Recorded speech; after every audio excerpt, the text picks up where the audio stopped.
Now, earlier this year, the entire body of ministers appointed by and serving under President Bola Tinubu were asked to render account of their stewardship for Nigerians. For days on end, the 48 ministers in question, the largest number of public officers of such designation at any stretch of time in Nigeria's 64-year history, went on television to speak about their supposed achievements and projections. To what extent that exercise convinced their countrymen and women about their intentions remains at best a matter of conjecture. For a performance assessment of the key ministries under President Tinubu in the past 1 year of the appointment of the ministers, we're now being joined by Dr. Sam Amadi, Director, Abuja School of Social and Political Thought. Good afternoon, Dr. Amadi. Great to have you here on Newsday. Thank you very much. Let's start, relatively small. After 1 year, what tangible improvements can be attributed to President Tinubu's ministers across key sectors like the economy, security, and infrastructure? Well, I think, to be honest, we can't report significant improvement. We can't. It does not mean that perhaps the administration has not thought out any good policy. There have been some good policies. For example, the scholarship fund is on principle very good policy, but we can't for now. It was much delayed and suddenly takes off. Maybe the only place we've seen significant movement is with the power sector in respect of not the leadership by the minister at all, but by states themselves that have quickly set up their own regulatory agencies and electricity laws, and has got neck also to give them power to now create their own market. So we've seen rapid movement in that direction as stipulated in the Electricity Act of 2023. But that's not attributable much to anything that the federal government has done, but more towards state governors who are eager and anxious to create their own agencies have done. Whether that will make sense in terms of improving the grid management and power availability is a different conversation. We can also talk about the aviation sector. I think we've seen some kind of reform carried out by Mr. Festus Keyamo related to basically reconstituting the regulatory agencies and the transition agencies in the aviation sector, and again some kind of bullish response to issues, whether it's about AIPs to London and all that. So I would say some significant move has happened there. In the judiciary, the case of the local government financing that the Attorney General took to court and won at the Supreme Court, one could add as a positive, even though I don't think that decision strengthens federalism. I think, and of course, I think it's solving the problem with wrong solutions that creates additional problem. But again, significant because he has moved the needle fast. So I can think about that. What else? Foreign affairs, I don't think we've done much. You've seen we have been slammed here and there by lawsuits, by confiscation of presidential assets.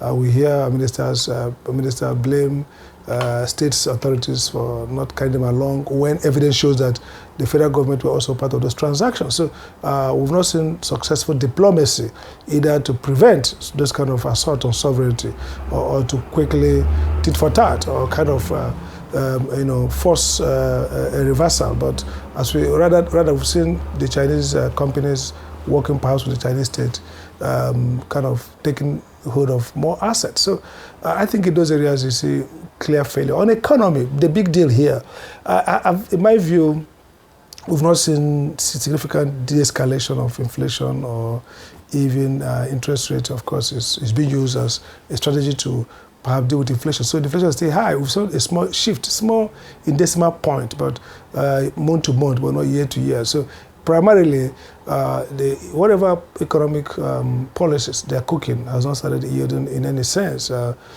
Fuel, petrol, which is a basic for production in the small and medium enterprise sector, and also for household welfare, is now more out of supply in terms of availability and pricing.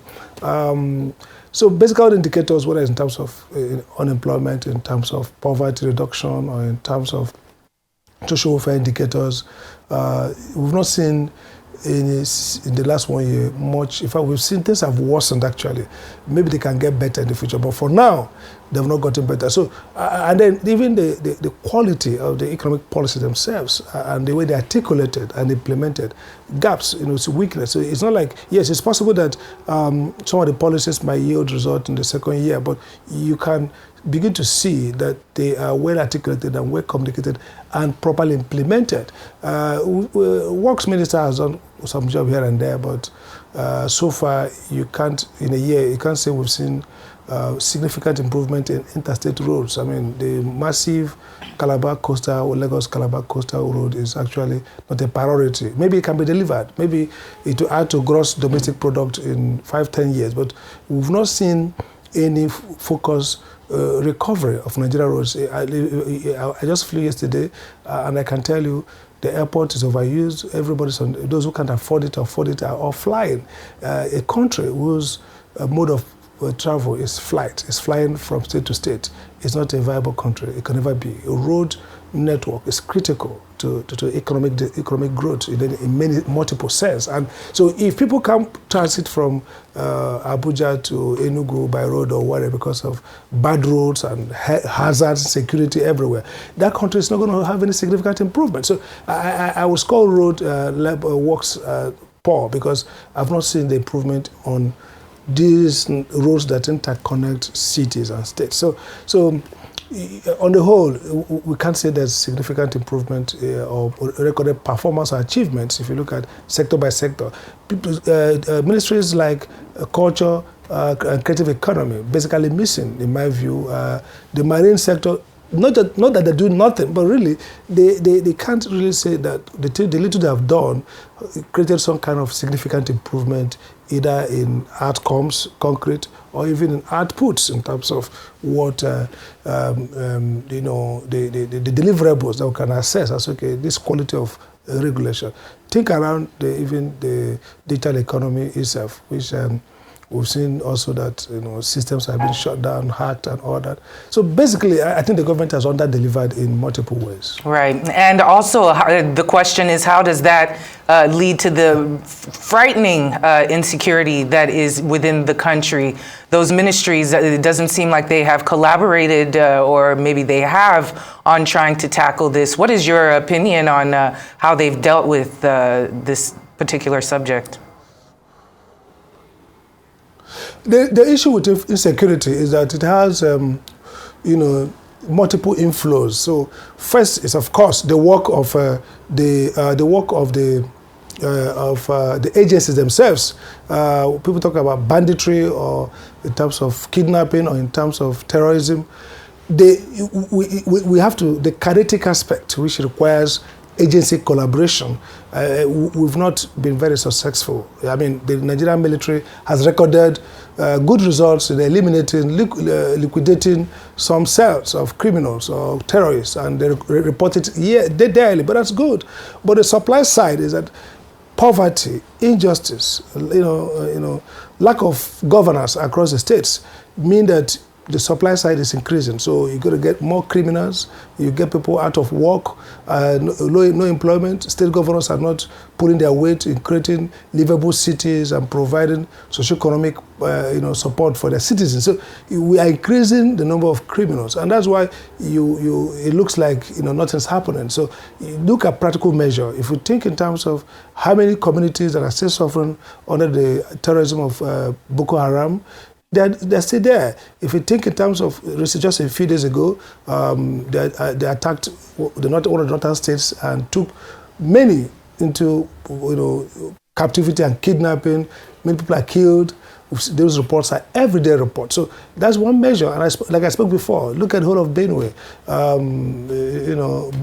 Zakibiam is sacked because food supply, part of what is causing food inflation. So you have communities that can't go back to farming, And therefore, the multiple effect is that the poverty, the hunger, starvation will reinforce the criminality and insecurity. So the failure at 3 levels, at effective kinetic action, which requires agency, collaboration effectively and coherence, is there. The non-kinetic aspect, which is the failure of governance at multiple levels, that refouls the environment, that recreates more and increase the supply of criminals and criminal activity is there.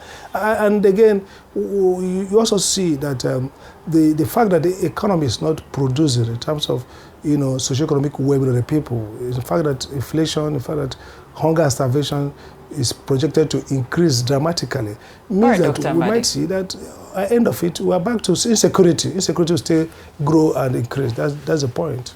Noted, Dr. Amadi. Thank you so much. Of course, critics have expressed anything but surprise based on the performance of these ministers, because they're saying that they were appointed based on political considerations rather than merit. So if we take this into consideration and also look at the performance that you've assessed so far, how can the president rejig his cabinet? Well, it depends on whether the president himself is passionate about performance. You see, the presumption that all presidents and all governments are really keen, and what I mean keen is that they prioritize development. I just finished a lecture now at the University in Port Harcourt here, and the point I made about economic development is simple. You must have leaders who prioritize development as the key thing. They might trample on other things. We saw with Deng of China. We saw all these guys, General Park. They just want to develop the economy. They want to grow their wealth. They want to improve livelihood of the people. So if you have that as the objective of governance, then the president is prepared to lose friendship, is prepared to maybe disappoint some of his friends and get people, the right people in the team. I've said day one that the president conceived his governance wrongly. I've said day one that he doesn't have the tools to perform. He doesn't have the people. You can count on your finger public officials in this government, ministers and bureaucrats, who probably are fit for the job they are holding in terms of their profile. And let me say it clear, people might not like that. People whose job resume ended 21 years ago in any significant sense, whether they moved from private sector to public sector, whether they moved from public to private, 21 or 80 years ago, are not the kind of people you need to drive an economy in crisis. You need a people whose technocratic resume probably ended 2 years ago, or is still continuing. People who understand the public sector of Nigeria, it is complexity. People who come with up-to-date skills and competencies. I'm actually struggling to pick them out in the team the president has. So yes, they are his friends. There are people who work with him, loyal and committed. But then he has to make a choice. And the thing about development is that there's opportunity cost. Everything has opportunity cost. If you choose those who are friend and loyal, who helped you win the election and who may probably help you, then you're going to suffer the opportunity cost that you lose out on those who can actually drive up development. So this team is not properly set up. Let's forget the exclusionary, non-inclusive nature. But again, the technocratic quotient is very low. People are managing at levels that are beyond their experience in the job and their competence. So I think that's the real problem here. So it goes back to how passionate, committed is the president about development vis-a-vis, other goals, winning election, dominating politics, and all that. Well, Dr. Amadi, allow me to ask you whether, with the cabinet as it is, who should stay, who should go in a rejig? I think if you ask me, in spite of his controversies and background, Professor Keyamo has put this weight, and if I was, he should stay. He's trying to show that he's looking for glory. You have that ambition and hunger. I think he should stay. I think the Attorney General, in my view, should stay, because in Nigerian conservative notion of Attorney General is about litigator, not about policy people. He hasn't got that ounce for policy, but at least he's strong in helping government do the work they think is the work of Attorney General, go to court to wrestle down litigants. And it seems to me also that in a sense we can say that I don't know who else, really. I don't know who else. Foreign affairs, I'm not satisfied. Economy, I think badly. I think these two stand clear to me. In a sense, I would have put education, but the crisis over ASU and the way they mismanaged some of the posting around council for university and other teaching institutions, that they had to reverse and all that, doesn't speak of coherence and real focus. So Festus Keyamo, the Attorney General, has done well. I think who else is pulling their weight? It doesn't look like anybody comes to mind quickly in terms of the Minister of FCT, in terms of upgrading some of the roads. But basically, he has not defined, he has no vision at all as what the federal capital will look like. It's going to be like Washington. It's going to be like Berlin. It's going to be like, in terms of services, in terms of support, in terms of the character of the, it's just not just fulfilling pothole. That's not the work. So I will still not mark him as somebody who has done well. So you can see that I'm struggling to get anybody who has stood out apart from these two persons. All right, Dr. Amadi, we appreciate you as always. So from your lips to our viewers' ears, the Foreign Affairs and Economy Minister of Economy should go, even though you're on the fence regarding education. We'd like to thank you for your insight. As always, we appreciate you for joining us here on Newsday. Thank you so much.